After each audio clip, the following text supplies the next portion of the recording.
Friends, എല്ലാവർക്കും PSC tips and ട്രിക്സിലേക്ക് സ്വാഗതം. ഇന്ന് നമ്മൾ മലയാളത്തിലെ ക്രിയയാണ് ഡിസ്കസ് ചെയ്യാൻ പോകുന്നത്.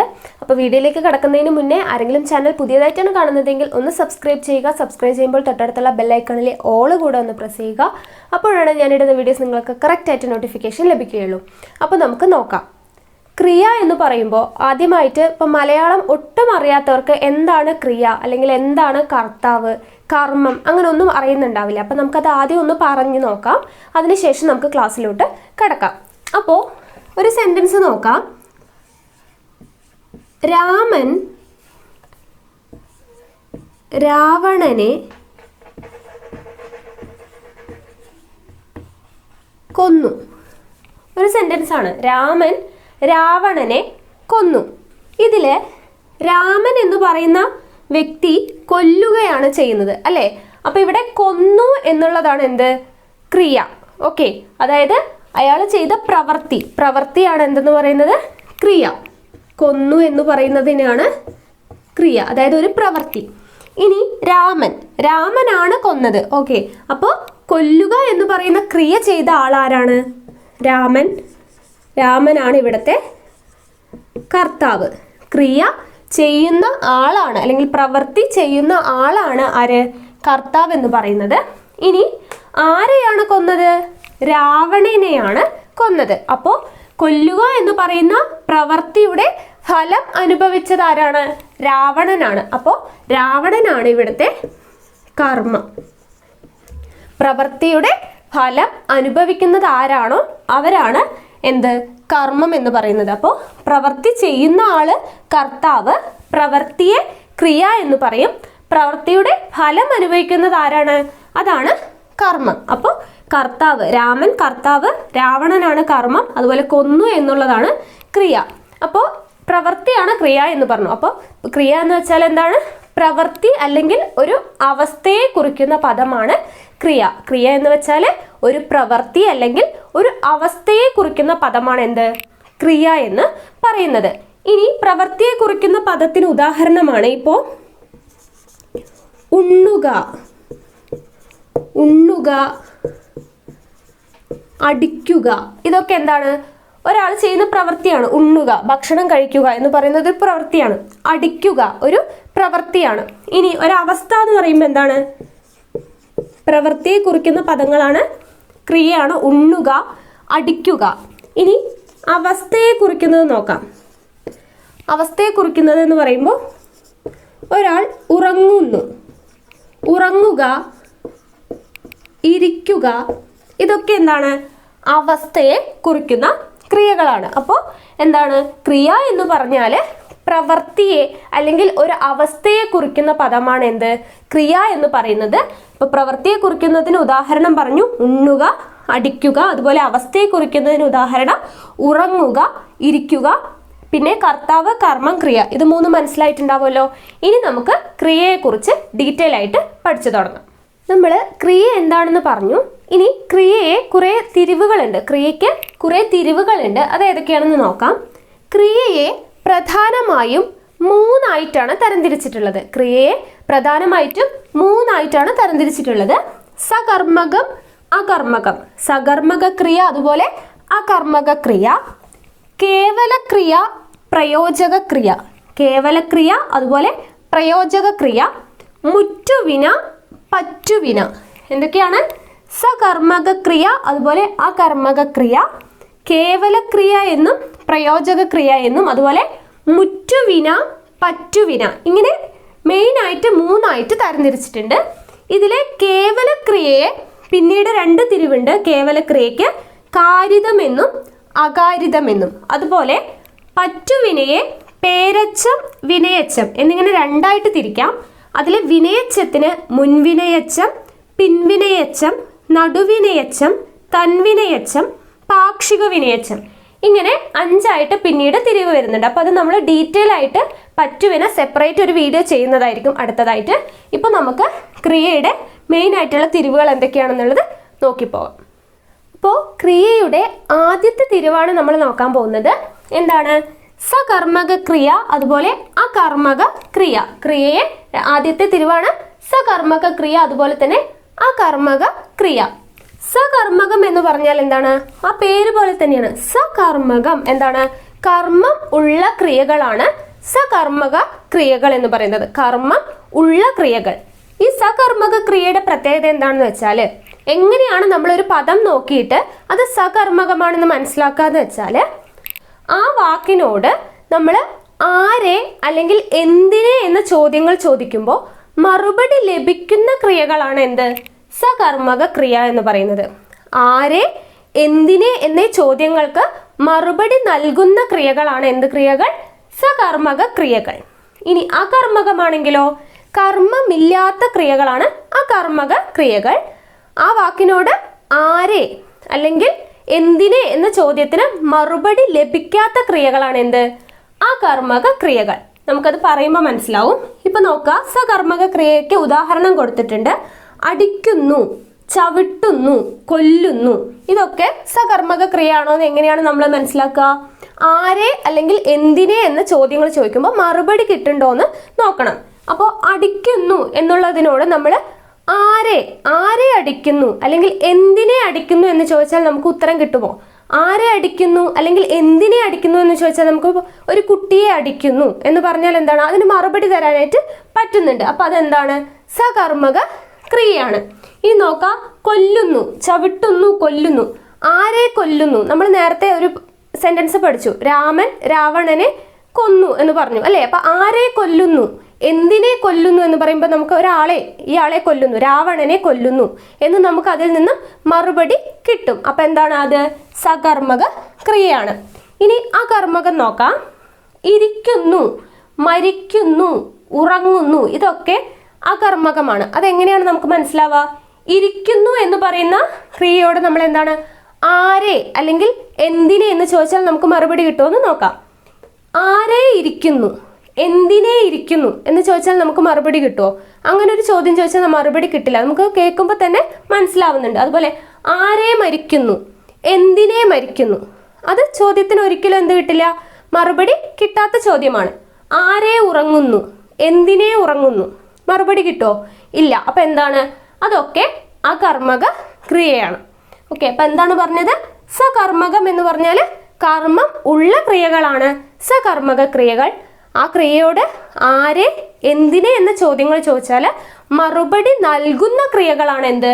സകർമ്മക ക്രിയകൾ. അതുപോലെ അകർമ്മകം എന്ന് വെച്ചാൽ എന്താണ്? കർമ്മം ഇല്ലാത്ത ക്രിയയാണ് അകർമ്മകം. ആരെ എന്തിനെ എന്ന ചോദ്യങ്ങൾക്ക് മറുപടി നൽകാൻ കഴിയാത്ത ക്രിയകളാണ് അകർമ്മക ക്രിയകൾ. അപ്പൊ നമ്മൾ നേരത്തെ പഠിച്ചു, അടിക്കുന്നു, ചവിട്ടുന്നു, കൊല്ലുന്നു. ഇതൊക്കെ എന്താണ്? പ്രവൃത്തിയെ സൂചിപ്പിക്കുന്ന ക്രിയകളാണ് അല്ലെ? അപ്പോൾ പ്രവൃത്തിയെ സൂചിപ്പിക്കുന്ന ക്രിയകളെല്ലാം സകർമ്മക ക്രിയകളും. അതുപോലെ ഇരിക്കുന്നു, മരിക്കുന്നു, ഉറങ്ങുന്നു എന്നൊക്കെ പറയുന്നത് എന്താണ്? ഒരാളുടെ അവസ്ഥയാണ് അല്ലെ? അപ്പൊ അവസ്ഥയെ കുറിക്കുന്ന ക്രിയകളെല്ലാം അകർമ്മക ക്രിയകളും പ്രവൃത്തിയെ കുറിക്കുന്ന ക്രിയകളെല്ലാം സകർമ്മക ക്രിയകളുമാണ്. അപ്പൊ ഇതാണ് സകർമ്മകവും അകർമ്മകവും. ഇനി നമുക്ക് അടുത്ത തിരിവ് നോക്കാം. ഇനി ക്രിയയുടെ അടുത്ത തിരിവാണ് കേവല ക്രിയ എന്നും അതുപോലെ തന്നെ പ്രയോജക ക്രിയ. കേവല ക്രിയയും പ്രയോജക ക്രിയയും. കേവല ക്രിയ എന്ന് വെച്ചാൽ കർത്താവ് മറ്റൊരാളുടെ പ്രേരണയില്ലാതെ സ്വയം ചെയ്യുന്ന ക്രിയയാണ് എന്ത്? കേവല ക്രിയ എന്ന് പറയുന്നത്. കേവല ക്രിയ എന്ന് വെച്ചാൽ കർത്താവ് മറ്റൊരാളുടെ പ്രേരണയൊന്നുമില്ലാതെ അയാൾ സ്വയം ചെയ്യുന്ന ക്രിയയാണ് എന്ത്? കേവല ക്രിയ. അപ്പൊ പ്രയോജക ക്രിയ എന്തായിരിക്കും? മറ്റൊരാളുടെ പ്രേരണ കൊണ്ട് ചെയ്യുന്നതാണ്. കർത്താവ് മറ്റൊരാളുടെ പ്രേരണ മൂലം നിർബന്ധിതനായിട്ട് ചെയ്യുന്ന പ്രവൃത്തിയാണ്, ക്രിയയാണ് എന്തെന്ന് പറയുന്നത്? പ്രയോജക ക്രിയ എന്ന് പറയുന്നത്. നമുക്ക് എക്സാമ്പിൾ നോക്കുമ്പോൾ മനസ്സിലാവും. ഇപ്പൊ നോക്കാം, കാണുന്നു, ചിരിക്കുന്നു, ഉണ്ണുന്നു, കുളിക്കുന്നു എന്നൊക്കെ പറയുമ്പോൾ ഇപ്പോൾ കാണുന്നു, നമ്മൾ എന്തെങ്കിലും പാട്ട് കാണുന്നു അല്ലെങ്കിൽ ഒരു സിനിമ കാണുന്നു, നമ്മുടെ സ്വന്തം ഇഷ്ടപ്രകാരം കാണുകയാണ്. എന്നാൽ പ്രയോജക ക്രിയ വരുമ്പോൾ എന്താണ്? കാണിപ്പിക്കുന്നു, ആരോ നമ്മളെ നിർബന്ധിച്ച് കാണിപ്പിക്കുവാണ്. അപ്പൊ അതാണ് എന്ത്? പ്രേരണ. ഒരാളുടെ പ്രേരണ കൊണ്ട് നമ്മളെ നിർബന്ധിച്ച് കാണിപ്പിക്കുന്നു. അപ്പൊ അവിടെ പ്രേരണ വന്നു. അതാണ് പ്രയോജക ക്രിയ എന്ന് പറയുന്നത്. ഇവിടെ കാണുന്നു എന്ന് പറയുമ്പോൾ നമ്മുടെ സ്വന്തം ഇഷ്ടപ്രകാരം നമ്മൾ കാണുന്നു. കാണിപ്പിക്കുന്നു എന്ന് പറയുമ്പോൾ എന്താണ്? ഒരാളെ നമ്മളെ നിർബന്ധിച്ച് കാണിപ്പിക്കുന്നു, ഒരാളുടെ പ്രേരണ വന്നു. പ്രേരണ, പ്രയോജകം, പ്ര അങ്ങനെ ഓർത്ത് വെക്കുക. അപ്പോൾ അടുത്തത് നോക്കാം, ചിരിക്കുന്നു. നമ്മൾ ചിരിക്കുന്നു, നമ്മുടെ സ്വന്തം ഇഷ്ടത്തോടെ നമ്മൾ ചിരിക്കുന്നു. ചിരിപ്പിക്കുന്നു. മറ്റൊരാൾ നമ്മളെ എന്തൊക്കെയോ പറഞ്ഞ് അല്ലെങ്കിൽ നമ്മൾ ഇക്കിളിയൊക്കെ ഇട്ട് ചിരിപ്പിക്കില്ലേ, അങ്ങനെ ചിരിപ്പിക്കുന്നു. അപ്പൊ അതാണ് എന്ത്, അവിടെ ഒരാളുടെ പ്രേരണ വന്നു. അടുത്തത് ഉണ്ണുന്നു. നമ്മൾ ഉണ്ണുന്നു, നമ്മൾ ഭക്ഷണം കഴിക്കുന്നു, അത് നമ്മുടെ സ്വന്തം ഇഷ്ടപ്രകാരം ചെയ്യുന്നു. എന്നാൽ ഊട്ടുന്നു. ഊട്ടുന്നു, കുട്ടികൾക്കൊക്കെ അമ്മമാരെ നിർബന്ധിച്ച് ഊട്ടുന്നത് കണ്ടിട്ടുണ്ട് അല്ലേ? അപ്പൊ അവിടെ ഒരാളുടെ പ്രേരണ വന്നു, അതാണ് എന്ത്, പ്രയോജക ക്രിയ എന്ന് പറയുന്നത്. കുളിക്കുന്നു, നമ്മൾ സ്വന്തമായിട്ട് കുളിക്കുന്നു. കുളിപ്പിക്കുന്നു, കുട്ടികൾ കുളിക്കാണ്ട് നിൽക്കുമ്പോൾ എന്താണ്, അമ്മമാരെ നിർബന്ധിച്ച് പിടിച്ച് കുളിപ്പിക്കും അല്ലേ? അപ്പൊ അവിടെ കുളിപ്പിക്കുന്നു എന്ന് പറയുമ്പോൾ എന്താണ്, അവിടെ ഒരാളുടെ പ്രേരണ വന്നു. അപ്പൊ ഇതാണ് കേവല ക്രിയയും പ്രയോജക ക്രിയയും. അപ്പൊ കേവല ക്രിയ എന്ന് പറയുമ്പോൾ എന്താണ്, കർത്താവ് മറ്റൊരാളുടെ പ്രേരണയൊന്നും കൂടാതെ സ്വയം ചെയ്യുന്നതാണ് എന്ത്, കേവല ക്രിയ എന്ന് പറയുന്നത്. പ്രയോജക ക്രിയ എന്ന് പറയുമ്പോൾ എന്താണ്, പ്രയോജകം പറയുന്ന പോലെ പ്രേരണ, മറ്റൊരാളുടെ പ്രേരണയോടുകൂടി ചെയ്യുന്ന ക്രിയകളാണ് എന്ത് പറയുന്നത്, പ്രയോജക ക്രിയ എന്ന് പറയുന്നത്. ഇപ്പൊ നമ്മൾ കേവല ക്രിയയും അതുപോലെ തന്നെ പ്രയോജക ക്രിയയും പറഞ്ഞു. അതിലെ കേവല ക്രിയയെ പിന്നെയും നമ്മൾ രണ്ടായിട്ട് തിരിക്കുന്നുണ്ടെന്ന് പറഞ്ഞു, കാരിതമെന്നും അകാരിതമെന്നും. അപ്പൊ അതെന്താണെന്ന് നോക്കാം. കാരിതം അതുപോലെ അകാരിതം എന്ന് വെച്ചാൽ, കാരിതം എന്ന് പറഞ്ഞാൽ എന്താണ്, ഇക്കു എന്നുള്ള ശബ്ദമുള്ള ക്രിയകളാണ്. ഇക്കു ഉണ്ടായിരിക്കും. കാരിതത്തിൽ എന്തുണ്ടാവും, ഇക്കു എന്ന് പറയുന്ന ശബ്ദം ഉണ്ടായിരിക്കും. അകാരിതം എന്ന് പറയുമ്പോൾ എന്താണ്, ഇക്കു ഇല്ല. അപ്പോൾ ഇക്കു ഉള്ള ശബ്ദങ്ങളാണ് എന്ത്, ക്രിയകളാണ് എന്ത്, കാരിതം എന്ന് പറയുന്നത്. ഇക്കു ഇല്ലാത്തത് അകാരിതം. നോക്കാം. പറക്കുന്നു, ഇക്കു ഉണ്ട്. ചിരിക്കുന്നു, ഇവിടെയും എന്തുണ്ട്, ഇക്കു ഉണ്ട്. നിൽക്കുന്നു, കേൾക്കുന്നു, എല്ലായിടത്തും എന്തുണ്ട്, ഇക്കു എന്ന് പറയുന്ന ശബ്ദം ഉണ്ട്. അപ്പൊ ഇതെല്ലാം എന്താണ്, കാരിതമാണ്. കു എന്ന് പറയുന്ന ശബ്ദമുള്ളത് കാരിതം, ഇല്ലാത്തത് അകാരിതം. ഓക്കെ, അപ്പൊ ഇവിടെ നോക്കാം. അകാരിതത്തിന് എക്സാമ്പിൾ, വീഴുന്നു, എഴുതുന്നു, വരുന്നു, നനയുന്നു. ഇവിടെ ഒന്നും എന്തില്ല, ഇക്കു ഇല്ല. അപ്പൊ ഇക്കു എന്ന് പറയുന്ന ശബ്ദം ഉള്ള ക്രിയകള് കാരിത ക്രിയകളും ഇല്ലാത്ത ശബ്ദങ്ങൾ ക്രിയകൾ എന്താണ്, അകാരിതവും ആണ്. അടുത്തതാണ് മുറ്റുവിന പറ്റുവിന. എന്താണ്, മുറ്റുവിന പറ്റുവിന. ഇതിലെന്താണ് പറയുന്നത്, മുറ്റുവിന. വിന എന്ന് പറഞ്ഞാൽ എന്താണ്, ക്രിയയാണ്. മുറ്റുവിന, മുറ്റു, മുറ്റിയത് അല്ലെങ്കിൽ പൂർണ്ണമായത്, പൂർണ്ണമായ ക്രിയകളെയാണ് എന്ത് പറയുക, മുറ്റുവിന എന്ന് പറയുന്നത്. അതായത് സ്വന്തമായിട്ട് ആ ശബ്ദം സ്വന്തമായിട്ട് തന്നെ അതിന് എന്തുണ്ടാവും, പൂർണ്ണത ഉണ്ടാവും. പൂർണ്ണമായിട്ടുള്ള ക്രിയയാണ്. അതിന് സ്വന്തമായിട്ട് നിൽക്കുമ്പോൾ തന്നെ, സ്വയം നിൽക്കുമ്പോൾ തന്നെ അർത്ഥമുണ്ടാകുന്ന ക്രിയകളാണ് എന്തെന്ന് പറയുന്നത്, മുറ്റുവിന എന്ന് പറയുന്നത്. ഇനി പറ്റുവിന എന്ന് പറയുമ്പോൾ മറ്റുള്ള നാമങ്ങളെയോ അല്ലെങ്കിൽ ക്രിയകളെയോ ആശ്രയിച്ചു നിൽക്കുന്ന ക്രിയകളാണ് എന്ത് പറയുന്നത്, പറ്റുവിന. മറ്റൊരു നാമത്തെയോ അല്ലെങ്കിൽ മറ്റൊരു ക്രിയയെയോ ആശ്രയിച്ച് നിൽക്കുമ്പോൾ മാത്രമാണ് അവർക്ക് അർത്ഥമുണ്ടാവുന്നത്. അങ്ങനെയുള്ള ക്രിയകളെയാണ് നമ്മൾ എന്തെന്ന് പറയുക, പറ്റുവിന എന്ന് പറയുന്നത്. അപ്പൊ മറ്റുള്ള നാമത്തെയോ ക്രിയയെയോ പറ്റി നിൽക്കുന്ന ക്രിയകളാണ് എന്ത്, പറ്റുവിന. മുറ്റുവിന എന്ന് പറയുമ്പോൾ എന്താണ്, മുറ്റിയത് അല്ലെങ്കിൽ പൂർണ്ണമായത്, സ്വന്തമായിട്ട് തന്നെ അർത്ഥമുണ്ടാവും. പൂർണ്ണമായിട്ടുള്ള ക്രിയകളാണ് എന്തെന്ന് പറയുന്നത്, മുറ്റുവിന എന്ന് പറയുന്നത്. നോക്കാം നമുക്ക് എക്സാമ്പിള്. പറഞ്ഞു, പറഞ്ഞു എന്ന് പറയുമ്പോൾ എന്താണ്, അതിന് അർത്ഥമുണ്ട്. പാടി, കൊടുത്തു, കേട്ടു, ഇതൊക്കെ എന്താണ്, തന്നെ നിൽക്കുമ്പോൾ തന്നെ അവർക്ക് അർത്ഥമുണ്ട്. ഇനി നോക്കാം, നമുക്ക് പറ്റുവിനെ നോക്കാം. പറഞ്ഞ, പറഞ്ഞ എന്ന് പറയുമ്പോൾ എന്താണ്, അവിടെ എന്തോ ഒരു പൂർണ്ണതയില്ല അല്ലേ? പറഞ്ഞ കഥ അല്ലെങ്കിൽ പറഞ്ഞ കാര്യം, അങ്ങനെ പറയുമ്പോഴാണ് എന്താണ്, അവിടെ ഒരു കഥയോ അല്ലെങ്കിൽ കാര്യമോ അങ്ങനെ എന്തെങ്കിലും ഒരു നാമമോ ക്രിയയോ അതിനോട് ചേരുമ്പോഴാണ് ആ ക്രിയയ്ക്ക് എന്തുണ്ടാവുന്നത്, അർത്ഥം ഉണ്ടാവുന്നത്. അതുപോലെ പാടാൻ, പാടാൻ, പാടാൻ എന്ന് പറയുമ്പോൾ എന്താണ്, അതിനൊരു പൂർണ്ണതയില്ല. ഇപ്പോൾ ചേച്ചി പാടാൻ പറഞ്ഞു എന്ന് പറയുമ്പോൾ എന്താണ്, അവിടെ ഒരു നാമത്തെയോ അല്ലെങ്കിൽ ഒരു ക്രിയയെയോ ആശ്രയിച്ചിട്ടാണ് ആ പാടാൻ എന്ന് പറയുന്നത് അവിടെ നിൽക്കുന്നത്. ഇനി കൊടുത്ത അല്ലെങ്കിൽ കേട്ട, കേട്ട, കേട്ട കഥ അല്ലെങ്കിൽ കേട്ട പാട്ട്, കേട്ട കാര്യം എന്നൊക്കെ പറയുമ്പോഴാണ് ആ കേട്ട എന്നുള്ളതിന് അവിടെ എന്ത് വരുന്നത്, അർത്ഥം വരുന്നത്. അപ്പോൾ മറ്റുള്ള നാമങ്ങളെയോ ക്രിയയെയോ ആശ്രയിച്ച് നിൽക്കുമ്പോൾ മാത്രം പൂർണ്ണമായിട്ടുള്ളതിനെയാണ് എന്തെന്ന് പറയുന്നത്, പറ്റുവിന എന്ന് പറയുന്നത്. മറ്റുള്ളവരെ പറ്റി നിൽക്കുന്ന ക്രിയകളാണ് എന്ത്, പറ്റുവിന.